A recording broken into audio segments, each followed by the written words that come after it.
cette édition du 21 mars 2017, nous allons parler des conséquences du Brexit.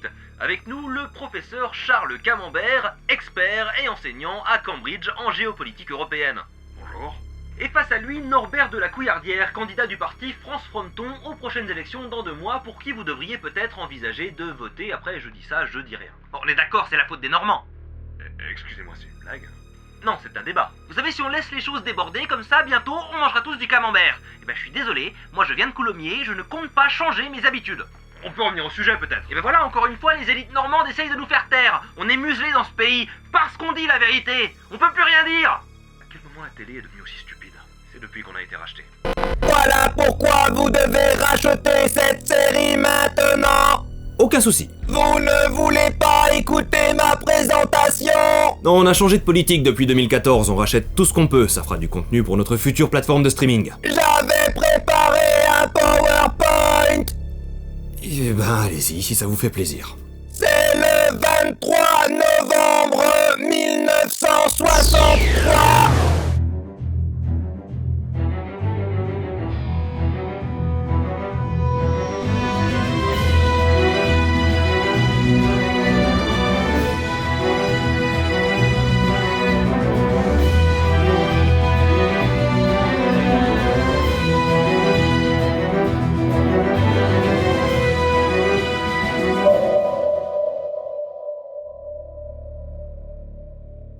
Finalement, le 12e docteur refuse de se... Arrêtez ce PowerPoint! Non d'un actionnaire, qu'est-ce qui se passe? J'ai passé la nuit dessus. J'avais fait des transitions en volet. Exterminé.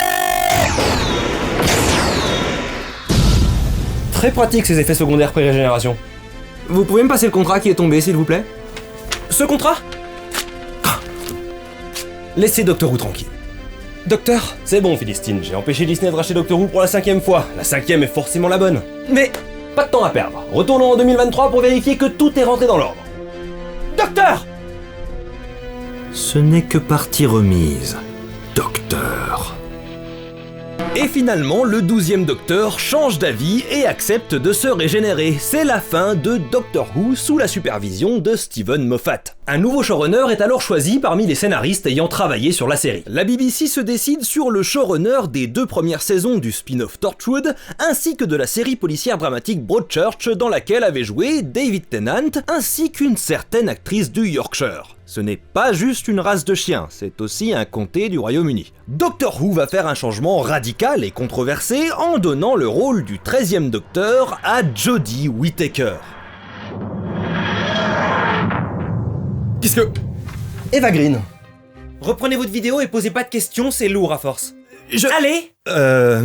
Tout comme en 2010, la série a droit à un soft reboot. Nouveau showrunner, nouveau TARDIS, nouveau tournevis sonique, nouveau compagnon et nouvelle Docteur avec un nouveau genre. Évidemment, la décision de régénérer le Docteur en la Docteur, ça ne passe pas auprès de tout le public. Surtout dans un Royaume-Uni où la classe politique s'est complètement emballée autour de l'existence des personnes trans. Notamment sous l'impulsion d'une autrice à succès dont on ne doit pas prononcer le nom, tout un mouvement transphobe s'empare d'une question qui, jusque-là, n'avait jamais vraiment concerné la majorité de la population, et à droite comme à gauche, les paniques morales s'enchaînent sous la sempiternelle excuse de protéger les nanfans. Alors imaginez que dans ce contexte, le service public, financé par le contribuable, transforme une des plus grandes icônes de la culture populaire britannique en femme. La série se retrouve propulsée dans les débats, et s'il y a bien une chose qui est vraie à l'ère d'internet, c'est que la mauvaise publicité n'existe pas. Coup de génie marketing par la BBC ou sincère volonté progressiste, difficile de le savoir. Il n'empêche que tout le monde en parle. Ainsi, les scores d'audience de Doctor Who en baisse depuis l'ère Capaldi vont se stabiliser et rester les mêmes durant l'ère Whittaker. Mais la série ne fait pas que se renouveler, elle cherche également à renouer avec le passé. On retrouve ainsi une famille dans le TARDIS avec 3 compagnons comme à l'époque du premier Docteur ou du 5e. Yaz, la nouvelle recrue policière, Ryan le jeune homme dyspraxique et Graham son grand-père adoptif. La première saison fait également le choix de ne pas inclure un seul méchant préexistant. Chaque antagoniste, chaque alien est inventé pour l'occasion jusqu'à l'épisode de Nouvel An qui verra le retour des Daleks. En effet, Steven Moffat s'était forcé à rester un peu plus longtemps malgré le décès de son père parce qu'il ne voulait pas que la tradition des épisodes de Noël s'arrête. Mais Chris Chibnall s'en est un peu battu les couilles. Soit lui, soit la direction de la BBC considérera que le thème est épuisé et déplacera les épisodes spéciaux ratio à une fête moins chargée d'un point de vue religieux ou culturel, ce qui sera fortement critiqué. Et des critiques, il va y en avoir, notamment de la part du camp conservateur. Dans un contexte où la droite dure est au pouvoir au Royaume-Uni, le choix de faire un épisode sur Rosa Parks ou de mettre en avant l'inclusivité dans le choix des compagnons, ça va pas brosser tout le monde dans le sens du poil. Mais au-delà des paniques morales réactionnaires, l'ère Chibnall va surtout être critiqué pour son écriture. Des scripts qui ne semblent pas faits pour tenir dans un seul épisode de 50 minutes et dont la conclusion est souvent réglée à la hâte juste avant le générique, une docteur qui n'a pas droit à une véritable caractérisation, laissant Jodie Whittaker se débrouiller pour jouer une version générique et très inspirée de David Tennant du personnage, des compagnons mis de côté dont le potentiel n'est jamais exploité. On critiquera beaucoup le fait que leur personnalité est interchangeable au point où certains dialogues ressemblent à des répliques de Riri, Fifi et Loulou.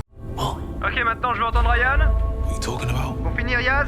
How's that possible? Super les gars, vous êtes top. Des façons étranges de traiter les thèmes politiques en sous-texte des épisodes. On citera notamment l'épisode Kerblam, dans lequel un Amazon de l'espace est mis en danger par un ouvrier qui se révolte face à un système dans lequel tous les robots ont pris le travail, ce qui fait que les ouvriers travaillent sans aucune raison, pour des salaires de misère en ne voyant jamais leur famille, et bien évidemment dans des conditions affreuses qui ne respectent pas la base même de la dignité humaine. Et qui se conclut par le docteur expliquant de façon très paternaliste que c'est pas gentil d'être méchant et que des fois, les grosses corporations aussi ont un grand cœur. Le problème, ce n'est pas le système, c'est les individus. Puis elle laisse l'ouvrier mourir dans une explosion. Ça lui apprendra, sale syndicaliste. La saison 11 va repousser un grand nombre de fans de la première heure, malgré tous les nouveaux arrivants qu'elle saura convaincre. La saison 12, elle, proposera de meilleurs scripts, donnera une meilleure caractérisation au docteur, utilisera à bon escient les méchants du passé, introduira un personnage excessivement populaire dont je ne parlerai pas car c'est une grosse révélation, et se terminera sur une autre révélation excessivement clivante. Et peut-être qu'un jour j'y consacrerai une vidéo, mais pour le moment je vais me contenter de donner mon avis. C'est une idée intéressante, bien qu'elle aille à l'encontre de mon interprétation du personnage,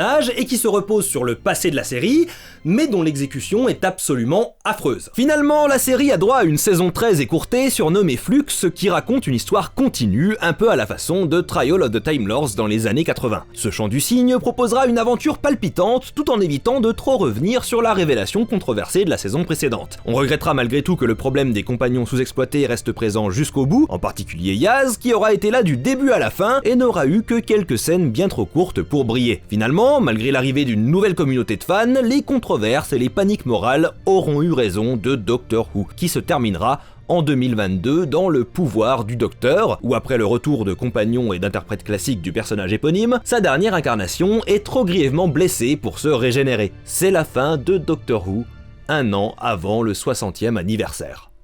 Mais sérieusement, vous n'aviez qu'à m'écouter. Mais voyons Philistine, je ne vais pas vous écouter, votre voix est terriblement énervante. Je peux finir? Je dois terminer avec un message de propagande à la gloire du grand cardinal de Canterbury, sinon ils m'enverront dans un camp de fermentation en Normandie. Chut. Bon, Philistine, qu'est-ce que vous essayez de me dire? L'exécutif de chez Disney, ça vous semble pas bizarre qu'il ait pas vieilli entre 1990 et 2018? Il a peut-être une très bonne crème de jour. Je pense que c'est lui qui est derrière tout ça. Ou la personne qui est derrière lui. Pourquoi y aurait quelqu'un derrière lui? Ça ferait une dernière révélation au point d'orgue du récit. Alors allons-y. Mais c'est ma réplique, ça! Il ne devrait plus tarder désormais, je vais l'arrêter. Docteur, enfin. Oui, enfin! Qui que vous soyez. Oh, vous ne l'avez toujours pas deviné. Vous êtes un Cyberman? Non. Un Zygon? Oh non. La grande intelligence? J'ai l'air sous-utilisé. Bon, alors vous êtes quoi? Le seul ennemi que vous avez toujours affronté, docteur. Oh, vous allez être un concept. C'est totalement un concept. Je suis la réaction. J'en étais sûr. C'est nul. Mais dites-nous plutôt pour qui vous travaillez. Qu'est-ce qui vous fait dire que je travaille pour quelqu'un? Vous êtes la réaction, par définition, vous n'agissez pas, donc qui vous fait réagir? Ah, je ne vous le dirai jamais! Oh. Oh, je renvoie les balles aussi. C'est super pratique quand même. Docteur, regardez! Un androïde? Ça veut dire que quelqu'un le contrôle à distance. Et si quelqu'un le contrôle, on peut suivre le signal.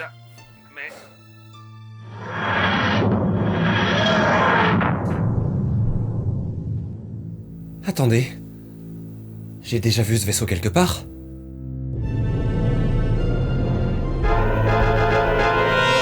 C'est pas du tout la bonne franchise. J'aurais dû m'en douter. Je rêve, c'est...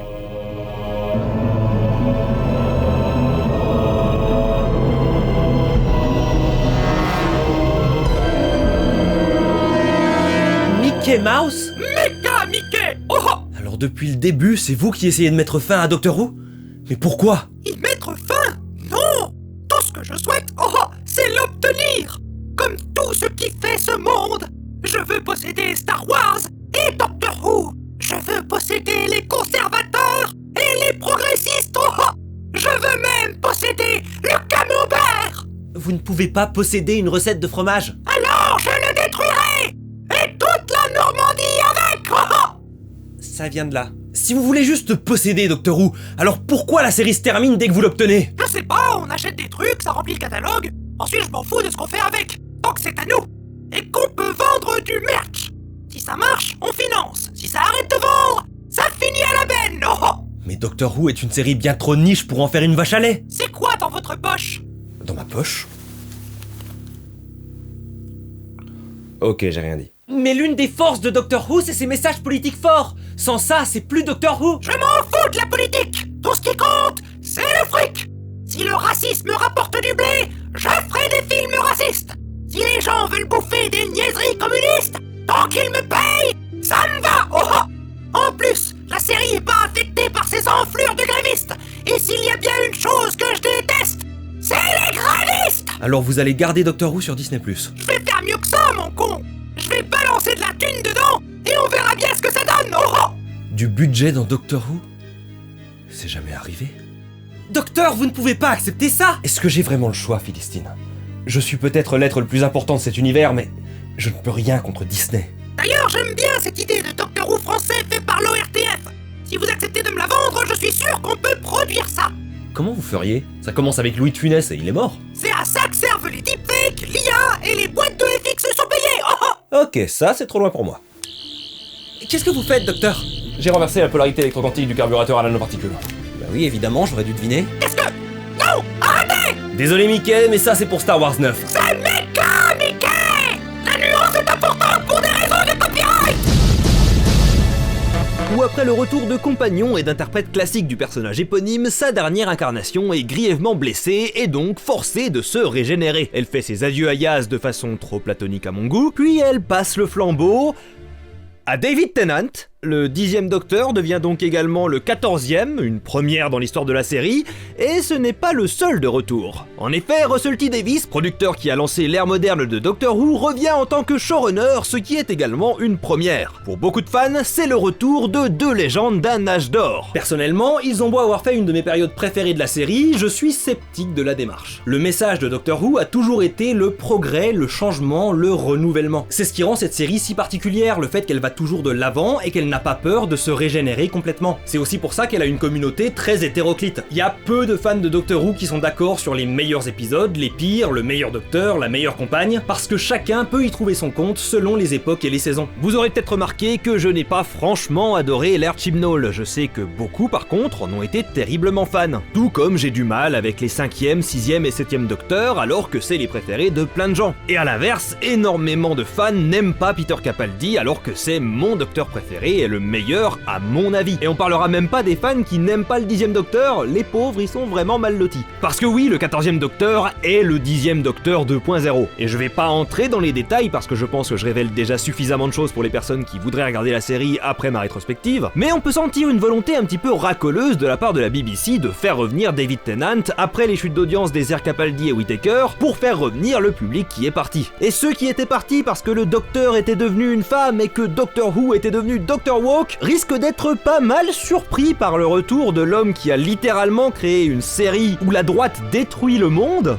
Russell T, la subtilité c'est pour les faibles Davis, et un interprète qui ne fait aucune apparition en public sans un pins d'allié LGBT. C'est le point qui me rassure sur le retour de RTD, c'est le même qu'en 2005, il n'a pas peur de tout casser pour mieux reconstruire. Et on peut être certain d'une chose, la philosophie du changement n'a pas disparu de Doctor Who, et cette nouvelle ère déplaira à beaucoup et plaira à beaucoup d'autres. Et si j'ai trouvé les 3 premiers specials un petit peu rushés, il faut dire qu'ils ont été produits et écrits en urgence, quand RTD a appris que l'interprète qu'il avait choisi pour être le nouveau docteur ne pourrait pas tourner avant 1 an. Donc on sent un peu dans le produit final que ça a été produit en vitesse pour qu'il n'y ait pas d'année sans Doctor Who pour le 60e anniversaire. Et ça se sent surtout en voyant le 4e special, qui est bien mieux construit et présente réellement quelque chose de nouveau. Bref, Doctor Who aura toujours une place particulière pour moi, et surtout cette série n'est pas prête de s'arrêter, parce qu'elle est déjà revenue à plusieurs reprises des tréfonds de la disparition. Quoi qu'il se passe, même si elle se retrouve entre de nouvelles mains aux intentions différentes, elle trouvera toujours un moyen de se régénérer, et elle plaira toujours à quelqu'un. Et si ce quelqu'un aime suffisamment les nouvelles ères pour s'intéresser aux précédentes, alors je serai content. Et j'ai très hâte de découvrir l'ère du dernier docteur en date, Shooty à toi. Qu'est-ce que... Moussa Sylla, le footballeur. Non, l'acteur. Ah oui. Non mais je vous en prie, finissez. Ah mais j'ai fini. Vous avez pas de message de propagande à enregistrer pour pas finir dans un camp? Pas pour le moment. Pourquoi, ça risque d'arriver? Spoiler, soyez juste bien accrochés pour les années qui viennent. Docteur! Je vais pas pouvoir retenir la régénération plus longtemps. Au moins vous avez tenu jusqu'à la fin du dernier épisode? C'est pratique, hein? Très pratique. Vous avez besoin d'air peut-être? Peut-être.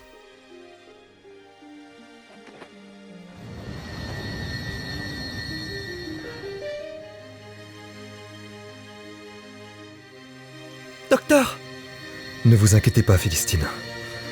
Le changement peut parfois faire peur, mais c'est la seule façon d'aller de l'avant. Ce sont de très jolis derniers mots.